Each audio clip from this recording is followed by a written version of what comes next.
Bonjour, j'espère que vous allez bien.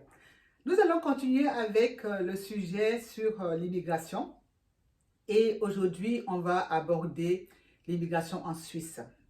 Il y a quelques jours, j'avais commencé à vous parler de la Suisse parce que c'est un pays que je connais, c'est un pays où j'habite depuis 3 décennies.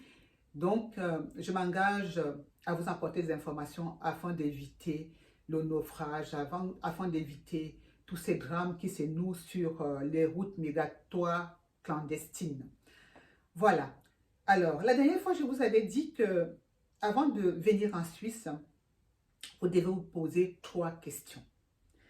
Les autorités estiment que 3 questions méritent une réponse venant de vous avant d'emprunter la route migratoire vers la Suisse. De quelle nationalité vous êtes? Pourquoi vous venez en Suisse? Et pour quelle durée? Pour combien de temps vous venez en Suisse?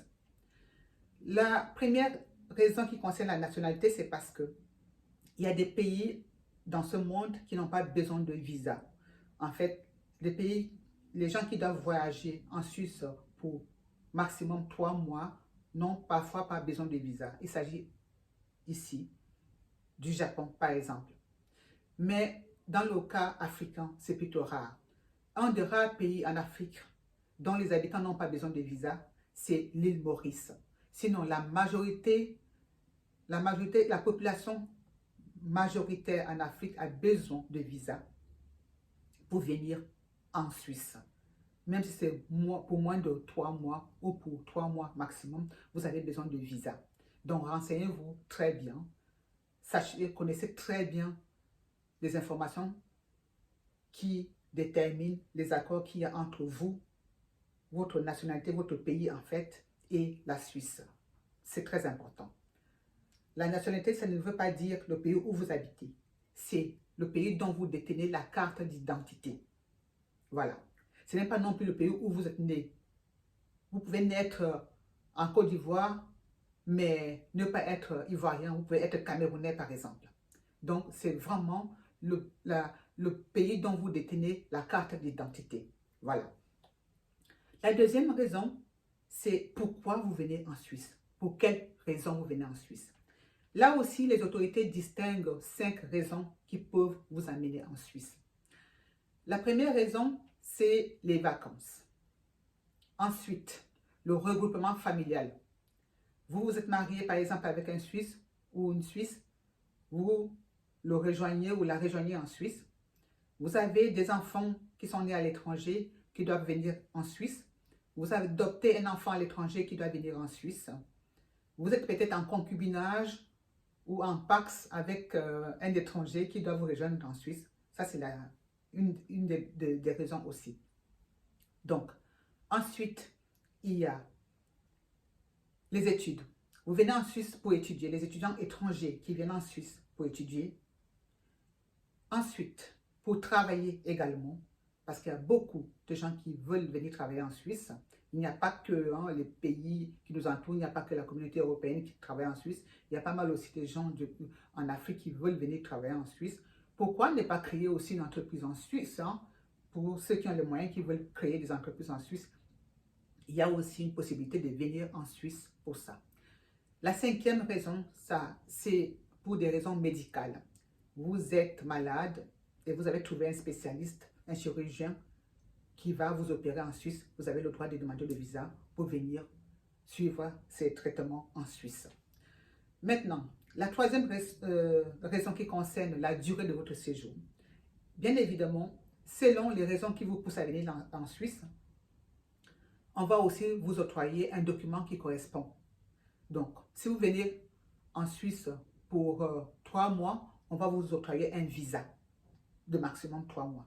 Mais si ça dépasse 3 mois, vous aurez plutôt un document, un permis de séjour, etc. Voilà. Maintenant, en ce qui concerne les visas, vous savez que depuis quelques années, on exige les visas Schengen.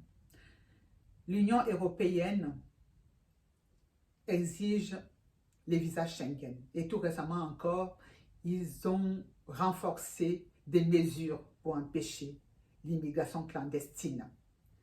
Pour ceux qui suivent les médias, vous êtes informés que des mesures drastiques vont encore être prises pour limiter l'entrée dans l'Union européenne. Il y a même des barrières qui sont construites déjà dans certains pays européens pour empêcher l'entrée dans l'Union européenne. Il y a des États Schengen qui ont fait des accords. Et donc, la Suisse, en fait, depuis 2008, la Suisse fait partie des États Schengen. Donc, ça veut dire que lorsque vous demandez votre visa à l'étranger dans une ambassade suisse, cette ambassade va vous accorder le visa Schengen. Ce visa Schengen va vous permettre d'entrer en Suisse, mais également d'entrer dans les autres 26 pays qui appartiennent aussi à l'État Schengen. Voilà.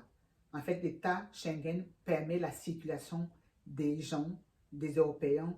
Les Européens, en fait, quand ils circulent dans les pays, dans les 27 pays, n'ont pas le droit de visa, n'ont pas besoin de fournir un visa. Donc, du coup, c'est une politique qui s'est mise en place pour que lorsque vous venez de l'étranger, on vous donne juste un visa qui va vous permettre d'entrer dans des autres pays, dans 27 pays au total actuellement.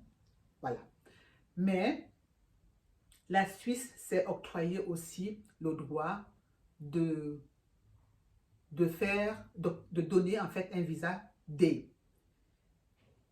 Et ce visa D, la Suisse vous le donne de son propre gré. Ça n'a rien à voir avec les États Schengen. Ça n'a rien à voir avec le visa Schengen. C'est la Suisse qui décide de vous donner ce visa Schengen.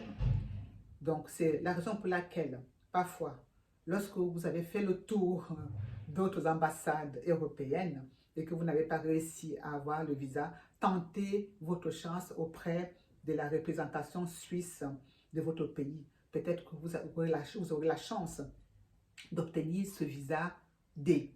Voilà.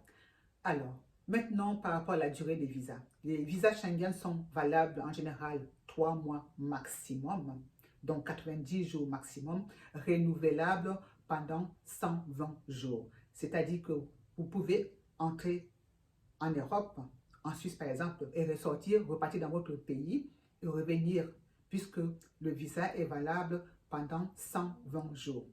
Par contre, le visa D suisse, qui est aussi valable pour entrer dans les pays Schengen, ça veut dire que lorsque la Suisse vous donne ce visa D et que vous entrez en Suisse, vous avez le droit également, à l'aide de ce visa D, d'aller en Italie, d'aller dans les autres 26 États Schengen. Voilà. Ce visa D est valable pendant 120 jours et en fait, il court jusqu'à 180 jours.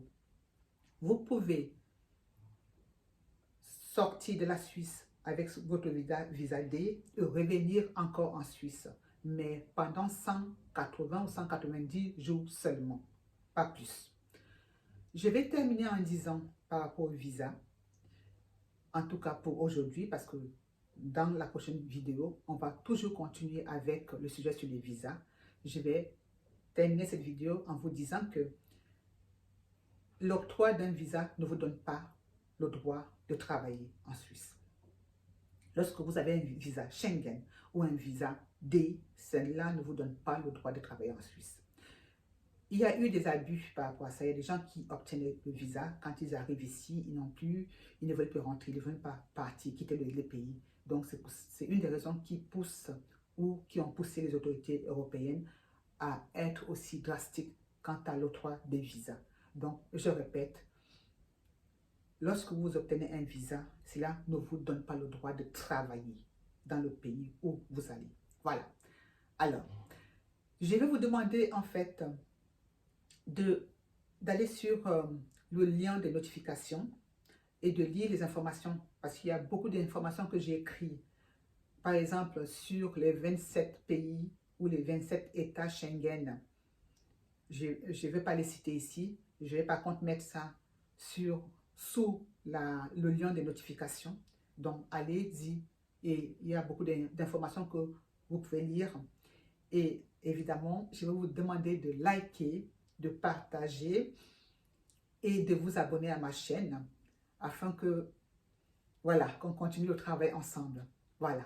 Alors, je vous donne rendez-vous très bientôt et portez-vous bien. Bye bye, à bientôt, bye bye.